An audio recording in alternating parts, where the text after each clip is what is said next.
Too sexy for this shirt, oh sexy it hurts.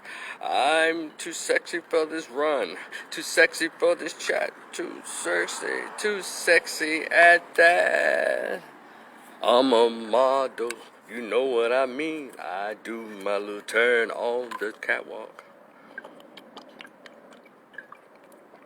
On the catwalk, yeah, I shake my little tush on the catwalk.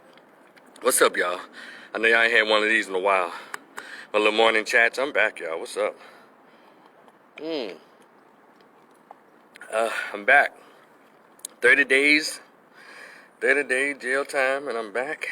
Thank you, Facebook, for letting your boy post bail. And that little ditty I was just humming was Right Said Fred from the 1980s. I'm too sexy for this shirt. Too sexy, it hurts. If you're older, you know about that. What's his name? Drake and Future didn't come up with that. They went back to the 80s and got that song. So go look up the video. It's funny. Two bald-headed white guys out of England or Australia singing. I do my little turn on the catwalk.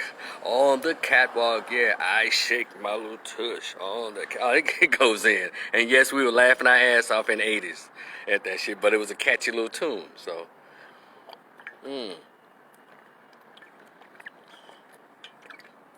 During the heyday of MTV, MTV actually played videos all day long and all night.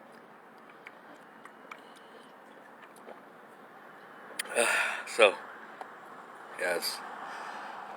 I've been running all the time and just haven't been able to go up live because, Facebook and shit.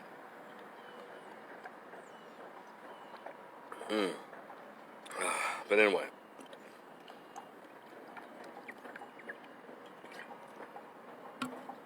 Let me get my hydration back in. Earl, Cynthia, good morning. What's up? I'm gonna get straight to it. I'm looking, I only have like a few percentage that I can talk. So, while y'all at it, there's a short story that I wrote years ago. I'm putting it out. It's called The Greatest Pain Ever Felt.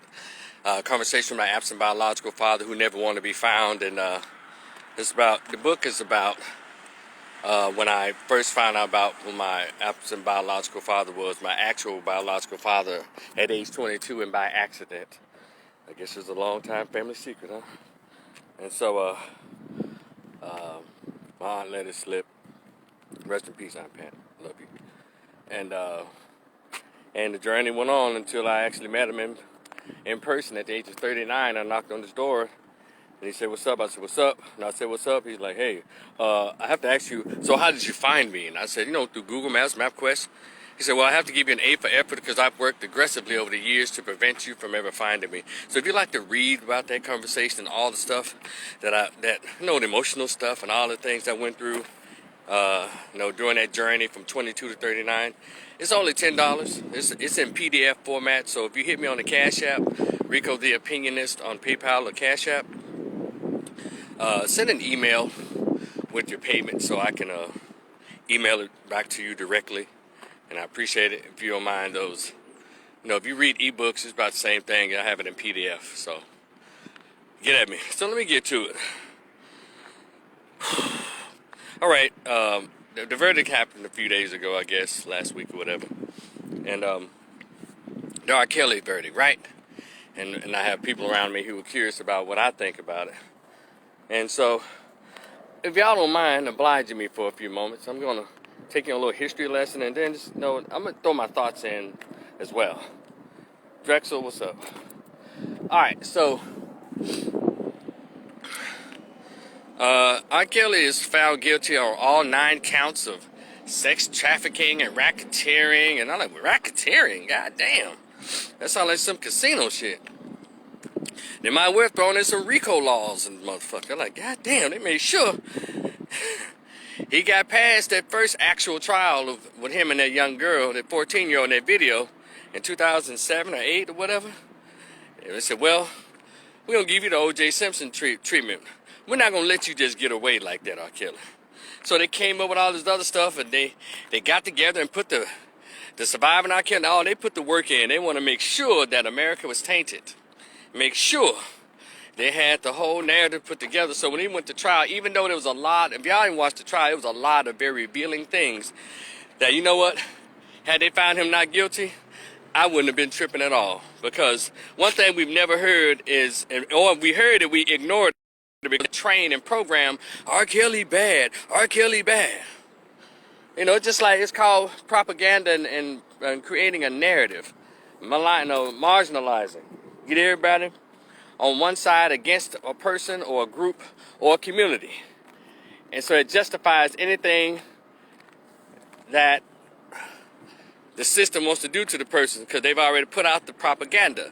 Same thing happens to Jews, same thing happens to black men or anybody who dare speaks up against what is considered the going narrative. You know, Nicki Minaj is going through that now, and I'm not even a fan of hers, but I heard what she said about the vaccine, and they heard her too. That's why they sent their guard dog, Joy Reid, out there.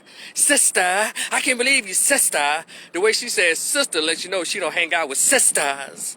But I'm not going to go into Joy Reid, old funk ass. We gonna, and everybody else that's coming out. Now you got Kareem Abdul-Jabbar with his foolishness. I'm like, Kareem, just be great and go home, bro.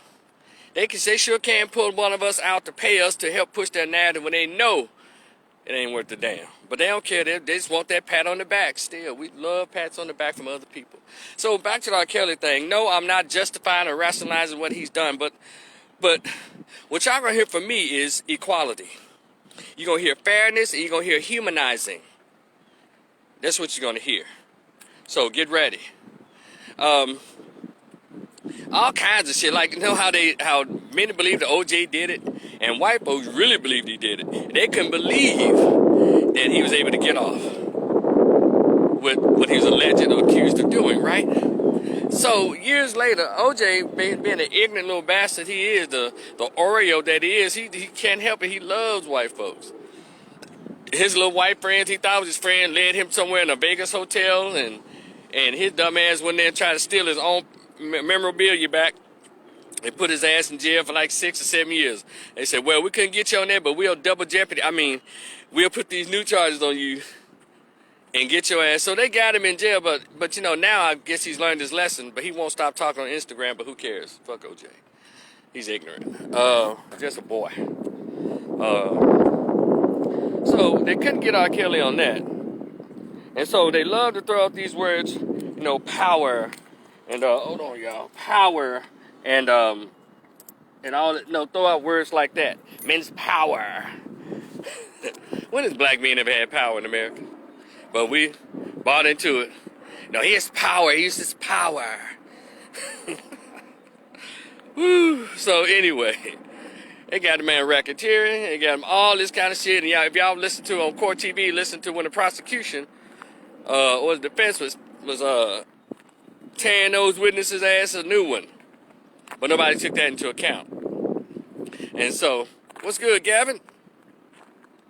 And Kevin, my man. So anyway, they took it to, they brought all that out and boom, R. Kelly guilty. But see, I'm gonna tell y'all, that guilty verdict was not for this bullshit they just threw out at him. That was for they really wanted him for that little girl, then little girl. The same adult woman who allegedly reportedly got on the stand during that 2008 trial and said, no, that ain't me, that ain't me. Then her mother and father allegedly reportedly, no, that ain't me, that ain't me. And so, so they didn't feel vindicated. Of course, when he was found not guilty, those people still wanted him to pay for that. So they used this, and I'm going to call it a ruse. Racketeering and child trafficking and kidnap. Y'all, so all those chicks after that 14-year-old, all those chicks were 18 and up who volunteered to move in that mansion. R. Kelly was still making money. Now the money is gone and everybody, oh, he's a monster. I had to do this. He made me do that. You know, this shit is crazy how they do. And we fall for it because we don't think for ourselves. We don't think of ourselves, think very much of ourselves. And again, for those of you who want to get mad at what I'm saying and try to fake accuse me of, well, you justifying, you supporting R. Kelly? No, y'all know I don't do that. I tell the truth on both sides. That's why I'm not a Democrat nor am I a Republican. I'm an independent. I have my own mind. And I have my own fucking 20/20 vision. And I have my own intelligence. Remember I always say that when God was giving out sense, I think a lot of people jumped out of line to take a smoke break or a crack break or have a snip of liquor break. I stayed in line. I didn't wait. I didn't get out of line until my sense was given to me. So a lot of y'all passed up on your sense when God was giving out sense in that long ass line. So having said that, tell you what I observed. It's the same old shit. You know, did R. Kelly do any of that? Hell yeah. Of course he did. But also, this is the part where I really came on to talk about, no, in addition to that. You know, all these celebrities that are now coming out saying what he did or allegedly did, you know, I'm going to say this is to all of y'all. All of y'all were celebrities and famous in the 90s when R. Kelly was really pissing on folks and showing out. But guess what? You never said a word. Let me tell y'all something about the entertainment business, be it music, movies, television, sports. They all run in the same circle. They all go to the same audition. They all know the same white folks who are pedophiles, homosexuals, and racists. That's what they get paid with. And all of them run in the same goddamn crowd. And it means, and I'm saying it based on my opinion, my thought, my observation, they all knew. Not just about R. Kelly, but they knew about thousands of other pedophiles and rapists and sodomites in the damn business. Now all of a sudden they got something to say about R. Kelly that he's been the one brought down. Harvey Weinstein been showing out forever. You see what I'm saying? You know the luckiest one of all is Jeffrey Epstein. That motherfucker said, no, I'm finna get on out of here. He allegedly took himself out. But thing is, even as we speak, the same shit is going on. Child actors are going through the same shit, going in these rooms with these grown-ass people, boys and girls, underage boys and girls, going in these rooms with these grown-ass people because their parents are sending them in there to get that $35,000 to $100,000 a week check on that TV show or in that movie. Just like, and I'm glad people are saying this, what about these parents that want to claim that R. Kelly did such a terrible thing, but y'all was sending y'all daughters to him? Your 18, your 17, 18, 19, your grown-ass daughters to him under the guise of making them celebrities. You know your damn well your daughter couldn't sing. And I guarantee you, those are the ones that y'all say y'all sent y'all daughters because he said he could help her in the music business. I want to hear her CD. I want to hear that girl now that R. Kelly's in jail. I want to hear those girls. I want to hear that CD. I want to see how the motherfuckers sing. I guarantee you can't name one of them sing. Y'all know it's bullshit. Everybody, when everyone sees a cash cow, I don't give a fuck what it is. They're going to find some way to try to get in. Yes, people have been exploiting their children for centuries to get what they want. Look. Why y'all think so many black drug dealers, black men were in jail in the 80s for crack? Because their mothers knew that they were selling dope, but as long as she was bringing them hundreds of dollars in the household with her lazy, broke ass, she didn't care. And knowing damn well she couldn't afford no Jordans for him, but she didn't care. Did y'all hear me? So, even Reba McEntire has a song that calls Fancy. Fancy don't let me down. And when she talks about how when she turned, I think 17 or 18, she brought her a new dress and painted her lips red and told her, there's a nice gentleman, you be nice to him and he'll be nice to you. So, y'all can kill me, miss me with the bullshit. Those men and women sent their young daughters to R. Kelly, knowing them heifers couldn't carry a tune, but they was pretty. And they know what R. Kelly liked, the little light-skinned girls with fluffy hair, some of the little creamy-colored girls. And also, they had every chance. Now, they weren't 10, 9, 6, 4, 8, even 14. These were 18, 19-year-old chicks. They could have left anytime they want to, as long as they was chilling and whatever, all this shit about, he made me do this, he made me do that. No, you understood, like, damn, if I go home, I'm going to lose the mansion. I'm going to lose the privilege. He almost had like his own Hugh Hefner Playboy Bunny Ranch. Y'all didn't hear me. He had his own Playboy Bunny Mansion. R. Kelly did. But I guess because he's black, he can't have a house full of young chicks dressing naked in booty shorts and all that. But I guess he put them bunny ears and camel toe bathing suits I guess they made Hugh Hefner a little different than R. Kelly. And if you read the story, anybody that got like 24 years old, he sent the bride on home. Same old behavior. But, you know, R. Kelly, black dude, you know. It's not about race. Y'all a goddamn lie. As long as you live in America, it's always about race. Anybody that says that about race, I start looking at you side-eye. Anything, it is about race. But there's some things under racism and white supremacy that we can't control. We can't have control of our own self-respect and dignity and protection. We can't protect ourselves. Now, systematically, we can't control who they give loans to, because they can tell you they can give 2 blacks a loan and give 50,000 white folks a loan. We can't control that. But we can control our own behavior. So I don't want to hear that shit. Systematic racism is real, Larry Elder, you stupid bastard. Why you dogged your ass out in that California race? You're ignorant, son. So anyway, R. Kelly, they made up shit. They want to make sure they give him. Now they're going to try to throw the book at him, the phone book, the notebook, the movie, every fucking thing at R. Kelly. Made him do 100 years, not because they care about what he did to that little black girl and other black girls, because R. Kelly, just like Jeffrey Epstein, just like the rest of them, they know the secrets of Hollywood, the music business. They know. They don't give a shit. I need us to think bigger. See, I'm one of those cats who read books in the 90s when I was young, who got to see the know, like Dr. Francis Cress Welsing, Dr. John Amos, Dr. Dr. Amos Wilson, Dr. Naeem Akbar, Dr. Julia Hare.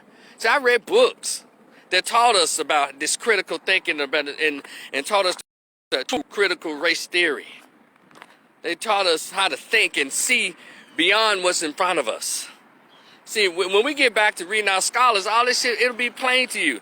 Brother Neely Fuller wrote a book called The Compensatory Code. It's a long, but it's a big white book. And he says, he coined the phrase racism, white supremacy. If you don't understand it, what it is, its agenda, what it looks like, everything else you see will only confuse you. Brother Neely Fuller, Compensatory Code. It's a big white book.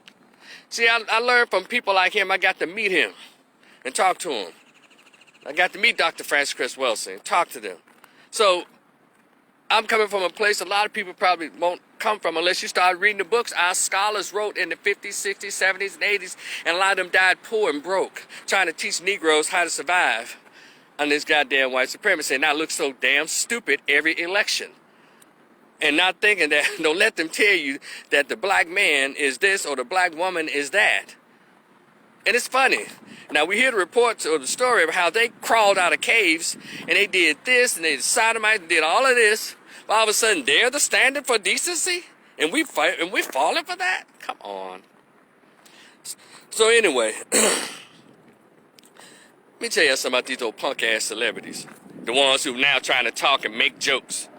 The only somebody who was real about it all the time was DMX that I know of, who's talked about it. Then you got a couple of brothers on YouTube, but DMX spoke about it. These been over the desk ass niggas. Shout out. Shout out to DMX.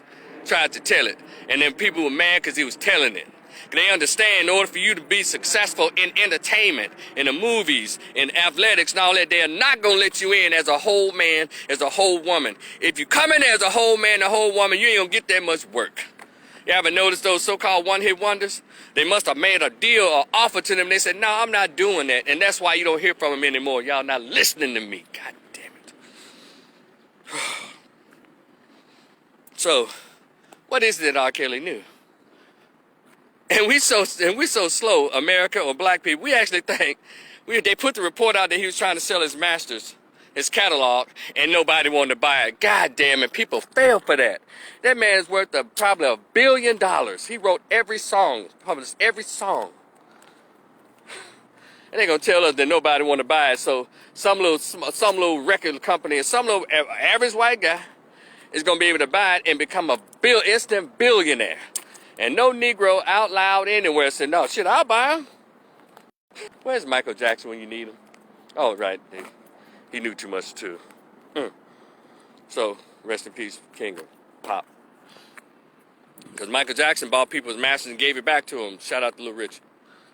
He bought the Beatles. He bought everybody's shit. Gave it back to him. Reportedly bought Eminem's shit. You know, What those black dudes at? They say about Michael Jackson fucking his face up and all that, but he was making some real money moves and also helping other artists in the process. So how come these black artists, these so-called other black musicians, nobody put the money up to buy R. Kelly's catalog and just hold it for him and give it to his family?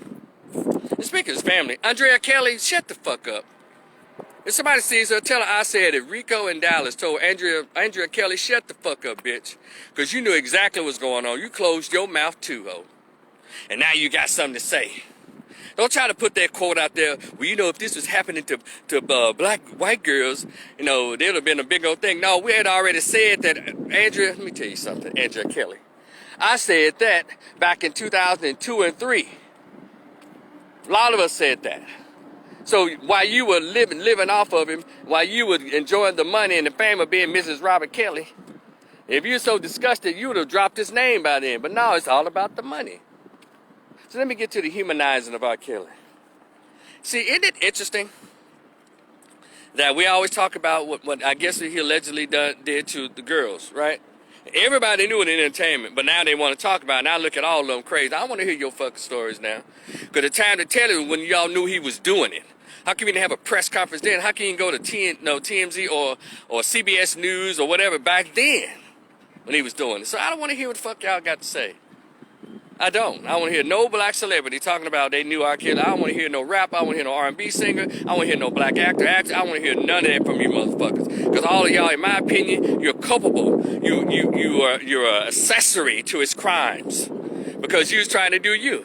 That's almost like indicative of the black community as a whole. We ain't got nothing to say about none as long as it's not on my front door or on my porch. Won't have anything to say. And I don't like that about our community. It's dangerous. Then, like I said, and many others said, this R. Kelly thing is not going to get any attention until white people get involved. Let's go to Tanera Burke with her Me Too. It was just, she brought it out. Y'all know Tanera Burke? The black chick that they refer to as KRS2, meanest people on the internet, has no chill. But, and so, she brought it out because she had the nonprofit going on all the time where she lived. She was bringing attention to black girls and brown girls, I guess, who were sexually assaulted and no attention was brought to them. So she created the nonprofit. But then you got white women like Alyssa Milano and all those who were upset about how Hollywood producers and directors were treating them. So they took it from the girls, the actual minor girls, and made it about white women who being offered, like, look, give me that neck job, little mama. Shit, open them legs, I give you this commercial. And they were taking the deals. Grown-ass women now. So they created a Me Too movement for grown-ass women who can make decisions. Not 13, 14, 8, 6, 9, 15-year-old girls. They took it from the children and made it about grown-ass white women. Y'all did not hear me. So again, the children are ignored because grown people want to do what the fuck they want to do. So here we go. Isn't it interesting that whenever someone does anything in their adult life, we automatically do what's called a psychosocial assessment, a biopsychosocial assessment. That's my social work in me. Shout out to Grambling State University's College of Social Work. That's why I got my master's degree from Grambling. You know, mental health concentration. Been working in the field. I've worked in the field like 24 years, up until like 2 years ago. You know, treatment centers, inpatient, outpatient, health, mental health, you know, substance abuse, all that. Yeah, I did all. Okay. So, and I did a lot of substance abuse assessments. Then went over into co-occurring disorder assessments. Yeah. And meaning when you do that is you try to get the history, put a history behind the behavior. So, you collect the data, and so you know what the best treatment is for them. Eric Walker, what's up? And so, having said that, how come we never talked about R. Kelly? Now, these are all on YouTube now. His brother came out, and R. Kelly even allegedly spoke about this. R. Kelly's brother talked about him being molested repeatedly by his older sister. All of them, but mainly R. Kelly. I'm talking about straight up sex going down to a young boy. 11, 12, 13, stuff like that. And then also reportedly, allegedly, R. Kelly was molested in the neighborhood by a guy, right? And he had this almost Oedipus attraction to his own mother. There you saw him, I think this infamous interview he did when he wanted to taste the lipstick. He would drink after his mom would drink coffee. She had lipstick on, and he'll drink the cup of coffee where her lipstick part was and some shit like that. Some people said that he actually said that he wanted to have sex with her. That's very Oedipus, but allegedly, reportedly, right? But see, what I'm saying is, I'm painting y'all the history of how he became the guy that he is. Anyone who's ever worked with, sexual assault victims, children, teenagers, particularly little kids, social workers, psychologists, therapists, LPCs, and all these folks, counselors, that work with this population, you know, as well as I know, that when a child is sexually assaulted, that interrupts their emotional and their mental development. It's almost like the time, let's say a 15-year-old starts smoking crack. Well, that stunts their growth, to put it in plain language. Well, R. Kelly never developed past the molestation. He never received any counseling, never received any life coaching or anything. He just went on about what all those different ideas and feelings and the misdirection of validation came from. Even his socializing skills were impacted by that. See, I always say that we don't respect children, the development of children. Well, this is one of those. And allegedly, his mom was an alcoholic who was often gone and was not very attentive emotionally and what have you to him, allegedly, reportedly. And so that played a part. And they said the brother couldn't read. Okay. So he's a socially awkward guy. And so even in his 20s and his 30s, he was still there as a teenager. And he identified with teenagers. He identified with younger women. Because it was older women that took him down through there. Y'all are not hearing me. Some of us act like the Antoine Fisher movie was just a movie. And y'all know where I'm going. How come the sexual assault and molestation of black boys is not on the radar of America or in our community? We think that shit isn't real, but soon as it happened to a girl, oh my God, she's going to be destroyed. Oh my God, the rest of her life is just going to be so traumatizing. Oh my God, we go there. But when it happens to boys, white, black, or whatever, but in our community, black boys, it's the weirdest damn reaction. R. Kelly was a black boy. He was a young black adolescent, still being assaulted. So how y'all think he's supposed to turn out? Y'all ever watched the show Criminal Minds? They used to come on Wednesday nights at 9 o'clock, Thursday, change times. However, whenever you saw the serial killers, one theme they all had in common was childhood trauma based on either older women or their mothers. So I'm taking y'all down this road of psychology because I just don't believe, I'm of the belief that black people as a general group don't respect the art, the science, the study of psychology, the study of the mind and human growth and development. That's why I see a lot of grown people doing the weirdest things in front of children there, and they get to be 13 years old and wondering why they're behaving that way. It's because of you. Remember that commercial where the boy was trying to smoke it? I think it was a commercial where the boy was trying to pick up a cigarette and smoking, and the dad comes in yelling, "Son, what's going on? Why are you doing that? Where'd you get that from?" And he yells at his boy. The boy yells at his dad, "I get it from you, Dad." And the dad just stands there frozen like, damn. I do the fuck shit. And so you can't touch children and expect them to be normal. Now we got these success stories of people who finally get themselves together after they've gone to therapy and counseling, intensive counseling, to redirect their thinking and redirect their value system. R. Kelly never went to any of that. He was a broke-ass, poor kid in poverty in Chicago. Which side? West or south side? Wherever the po blacks live, that's where he was at.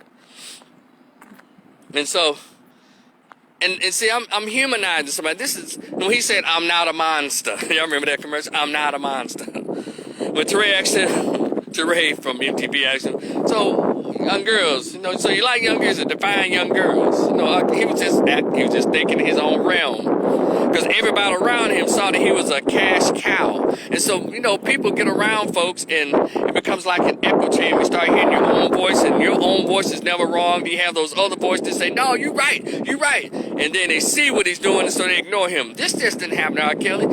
You can name all the people putting up Elvis shit. Yeah, they watched Elvis, grown-ass man, screw and marry a 14, 15-year-old Priscilla Presley. Nobody said a word. Nobody, he died a drug addict and all that shit. White folks didn't say a word. That's why I said we have to be careful about what they try to tell us about us. And they got the same shit and worse going on in their community. Y'all know all these white artists just fucked up around here. You can't get into the business unless you fucked up. Y'all didn't hear me. So, let's go back to, can I take y'all back to 2001? When the infamous videotape came out, it was kind of grainy, but people were able to clean it up.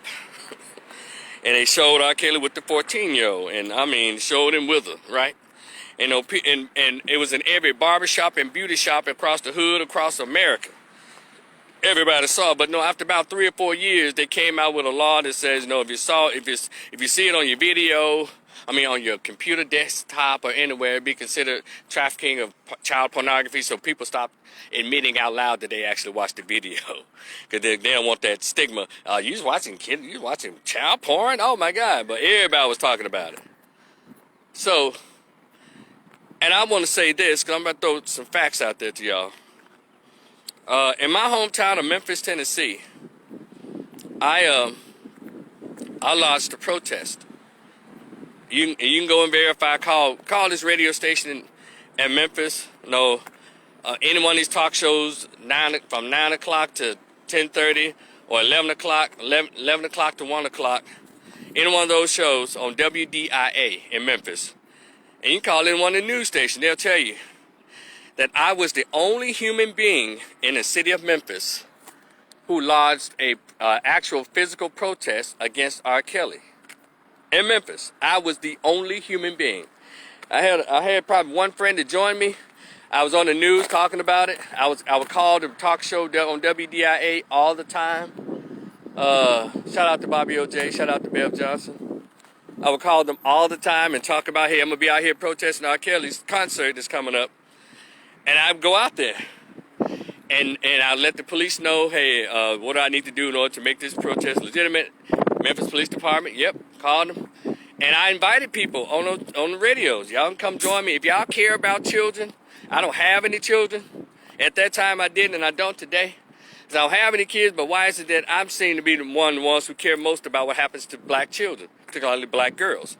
Let you know this protect black women shit is a bunch of bullshit. Because they felt the way about protecting black girls, that was the time to do it. But see, we don't care for black kids like that. I'm gonna keep on talking. And so I stood out there with my signs. Whenever he came to Memphis, one particular concert was when him and Jay-Z was out there, and the best of both worlds. And I was out there an hour before the show started, and people walking past me, smiling and laughing, making jokes, making fun of me. One young woman in Memphis said to me, you know, he can fill all on my booty anytime he wants to. And some of my signs would say, y'all be careful, he's peeing on your teenage daughters. And I had a lot of black women, thousands of black women and men, but mainly the black women who I was looking at, walking in there with their teenage daughters, going, hey, good morning, sugar. Hey, Jewel, what's up, my man? Tiffany Sugar, I'm sorry. And so, they walked past me making fun of me. Like the lady said, yeah, he can feel on my booty. And also, a lady said to me, you know, I guess she's a Christian. She said, no, big lady, big girl came past me. So, are you sin free? And y'all, let me tell y'all something. Whenever I held my signs up, they had the message I wanted conveyed on the sign. So I let the people read the sign, and I wouldn't say a word. I look at them in their eye, or I look up. I never made any contact with them. So, but this lady kind of pissed me off. She said to me, "So are you sin free?" And I told her, "No, but I'm fat free." And she walked on, put her head down, and walked on like, "You little bastard." And I didn't know her boyfriend was right behind her. He gave me this look like, "Man, if that shit wasn't funny, I kicked your ass." I'm so glad he chuckled, because he was kind of a big dude. But, you know, it kind of pissed me off. So, are you sin free? No, defending him. That's what I'm saying, defending him. And so, that went on, and one black dude actually came up to me and said, "Hey, which one of these white folks can do that?" Oh, yeah. I caught it all.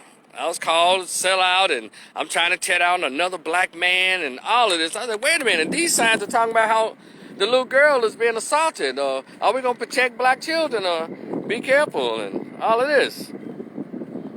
And even so, even in Memphis, I had a sign that said, and that's on them same concerts, that said, "Black people in Memphis love, support child pedophiles and lying-ass preachers."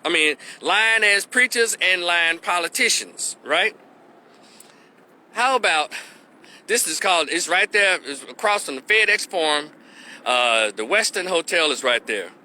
Then mayor of our city, his name was Willie Harrington, right? He came outside of the building. He read my sign. I guess he only saw the politician part. And I said, "People in Memphis love to support child pedophiles, lying-ass preachers, and politicians." He saw the politician part. He said, "Excuse me, you talking to me?" He just walked past me and got in the street and said, "You talking to me?" And I told him, "Well, if the shoe fits, Mayor." What? Then he got to his car and looked back and he said, "I'll kick your ass." Yes, the mayor of Memphis, Willie Harrington, threatened to kick my ass because of what he read on my sign. Oh, yeah. Oh, that R. Kelly thing had black folks, in turmoil. And I said, this is a damn shame. Why am I the only one out here? Now I got the mayor of Memphis at that time, the first historic black mayor, threatened to kick my ass because I was out there protesting R. Kelly, and I guess he didn't like what I said about about the politicians. Yeah. So let's go to when I moved to Dallas in 2008. R. Kelly had concerts here, and when I heard about it, I said, the protest done end because I moved to another state, another city. So up at Grand Prairie, the theater at Grand Prairie, or the Grand Prairie Theater, right? He was having a concert. I got my signs together. I contacted the news media here. I think a couple of news folks interviewed me, just like in Memphis. About Memphis being smaller, my message got around a little wider out, right? And the first question, the only question they asked me, they asked me why, and I told them why, because someone had to stand up on behalf of our children and our girls, and so I invite others if they like to come out on my Facebook page and here on the news. I like to invite anybody else who feels the same way about protecting our kids, particularly if you're upset about what has happened in that whole R. Kelly thing. Feel free to come out and join me. Bring your signs and let them know that we're not standing for it, right? Blah, blah, blah. So in Dallas, they posed the same questions. How many people are going to be there? They wanted to know. I guess it wasn't going to be news unless I had 500 people out there with me. So me standing alone as a black man, that wasn't newsworthy enough for them. And so a little couple of news outlets came. And so I went up there. Before the concert, I knew where to park. I was right there at the corner before you drove up to the parking spaces. And people were honking their horns at me. They'd ride by slow and read my signs. "Leave R. Kelly alone. Man, why you hating on that man?" I remember two particular black dudes riding past me real slow and giving me this mean-ass threatening look. Like I was a rival gang member or something. It was awful. And I was out there by myself. Really no protection, but but one thing about me, when I stand up for something, I got my armor of God. Come on, somebody. I got my shield of righteousness right there. That's how I roll. But, you know, in the future, I'm going to have some pistol or some mace or something for these wackos. So, but yeah, they gave me these threatening looks and screaming out, stop hating on R. Kelly. He deserves to make a living too. You know, all that kind of shit, right? These are black folks. Then I had a couple of white girls that yelled out, leave him alone. Yeah, shit, and I yelled out to her, yeah, because the girl in the video was black, bitch. That's the only time I yelled, because that got on my, that struck me. White girl, shut up. So, this happened. So, again, I was the only human being in the city of Dallas that actually lodged or waged a protest against R. Kelly. Go look it up. Go CBS News 11, I think WFAA, one of those news, they probably have an old reels from 2009 or 10, somewhere. Rico Rivers just acted. And when you go to Memphis, or you decide to look it up in Memphis, see if you can Google it. Protester, a man protests R. Kelly. Maybe something will pop up. I've never checked it. I just do it and I move on. And so I was the only person, black person, only man, anybody that stood up and protested physically against R. Kelly in my home city and in the city and metroplex of Dallas. So that lets me know. They let me know that I said they don't care about black kids. They don't give a fuck. All this is about I don't know, clout or likes or whatever. They don't care. You know, and I don't have any children. I seem to care about children more than so-called the black community. Because, you know, I've always said, if y'all have heard me speak over the years, saying various things, agree to disagree or what have you, but one thing I've always been consistent when I've said, the black community doesn't care for black kids. Because if black people cared about black children, 80% of them wouldn't be born out of wedlock without a father. Y'all did not hear me just then. If black people actually cared about black children, you wouldn't give birth to a baby in a ghetto, in a hood. If you gave a damn about black kids, you wouldn't get pregnant by a drug dealer, a gang member, a motherfucker that's already got 3 other baby mamas. If you cared about black kids. So don't get me started on this fake ass, protect black women. That was a young black girl. Let me tell you what people were saying back in 2003, 4, 5 and shit. What was her mom at? What was she doing her fast ass in there with him anyway? Now she's 14, he's 28 at this time. What was she doing her ass in there anyway? Well, you know, they were blaming the minor. Look, I'll tell y'all something. I don't give a damn if it was legal to fuck a 14-year-old. And there's some states that R. Kelly could have moved to and had a blast. Obviously, he couldn't read the statutes in all the states. He could have moved to Hawaii and probably goddamn Oklahoma or somewhere. Texas is 17. Louisiana was 16, 17. I mean, he could have gone anywhere if he wanted minors. But the thing is, I was brought up under 18 and up. And I don't give a damn. She was 14 wearing booty shorts doing a cartwheel in front of me. I said, you keep on flipping, little mama, to about 5 more years or 6 more years, then get at me. And when you flip on your 19th or 20th birthday, get at me, little mama. But you ain't finna flip in your booty shorts and halter top in front of me no fucking 14. It ain't happening. Take your little ass on. And not just because it's a law, just because how I'm built. I don't do cheering. You understand? But that is a thing that's almost what America's built on. You know, that whole problem. You captured people, yeah. Dictators and all that stuff have always messed with children. That's all. It's called psychological warfare and terrorism on children. That's why we talk about this Lil Nas X shit so hard. We don't care nothing about him being an old punk ass, cis ass dude. What we care about is him marketing his punk ass, cis assness to children. See, you know, if all his fans were 18 and up or 21 and up, we wouldn't give a fuck. But you was on Sesame Street, Lil Nas X, you sick bastard. You was on Lecture Company. I mean, what's all these kids shows? There you got a children's book, C for Country, on your horse. You had showing up good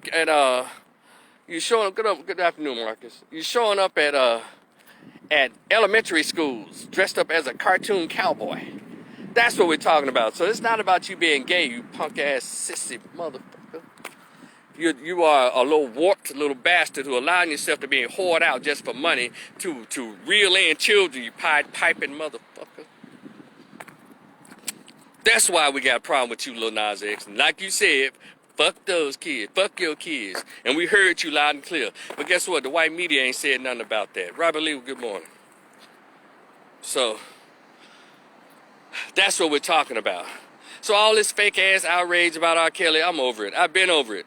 Go read my history in Memphis, read my history in Dallas if they actually recorded it. I was the only one, the only human being in Memphis to stand up on behalf of the children. And when I hear all this Me Too shit about grown-ass women, fuck you. Because what's her name, Tarania Burke, she had it right at first when her program was there aimed at minor girls.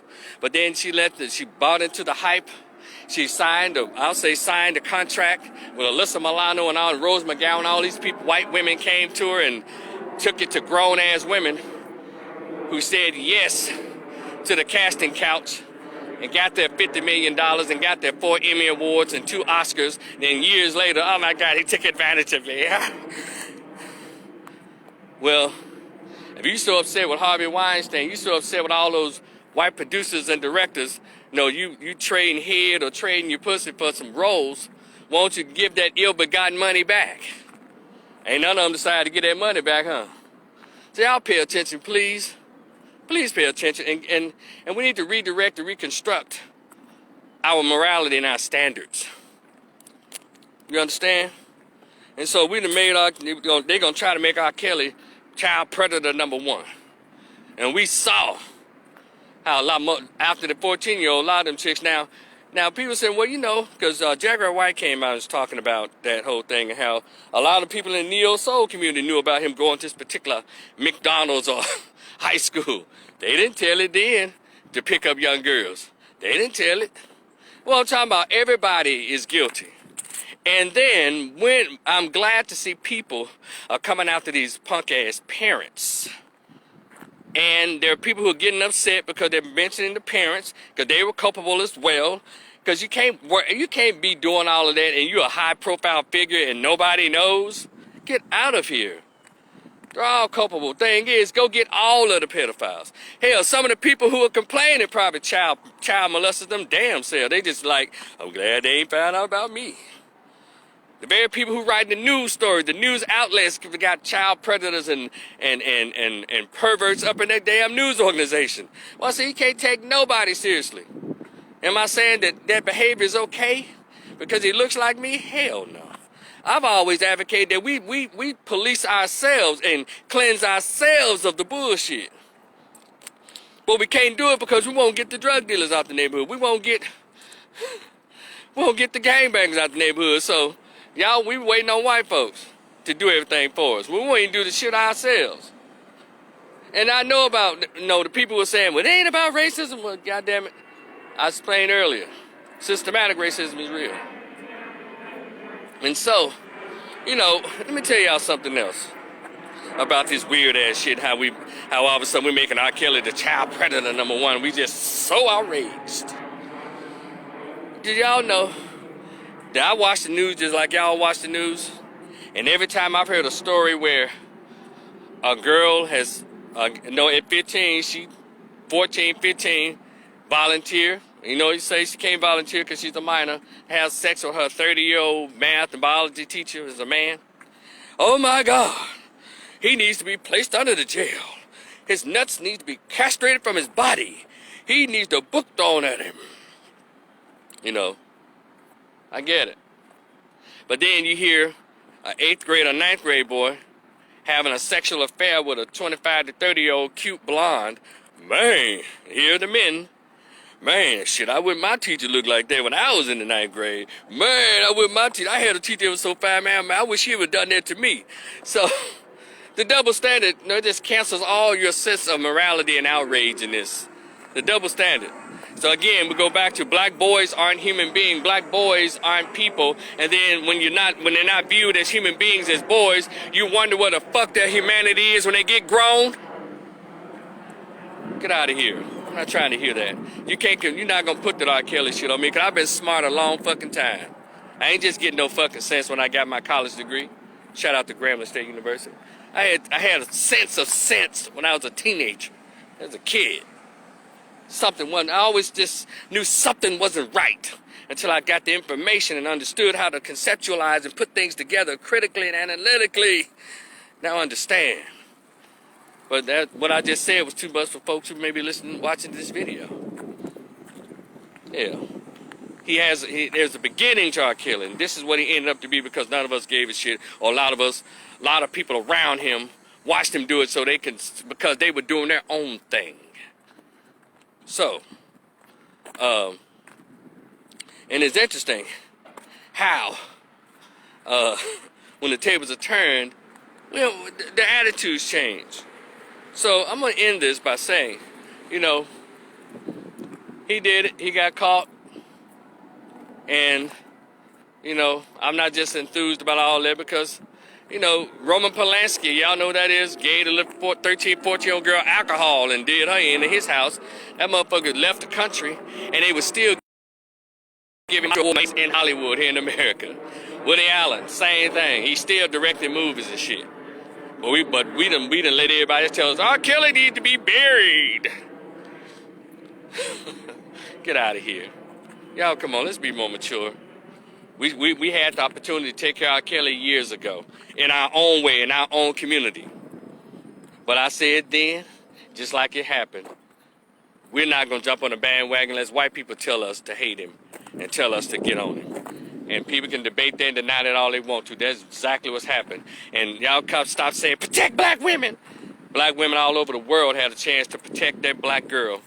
But they chose to call her fast and all this shit. And nobody waged no lodge no protest because R. Kelly was still going on tours and it was sold out by 90% women. And then those same women were talking shit to me, calling me a hater and telling me, are you sin free? And telling me you can feel on my booty. Yeah. So I don't want to hear that shit. Get the fuck out of here. Now all you simps around here talking about to protect black women, get out of here. How about you protect your daughter? How about don't you, sir?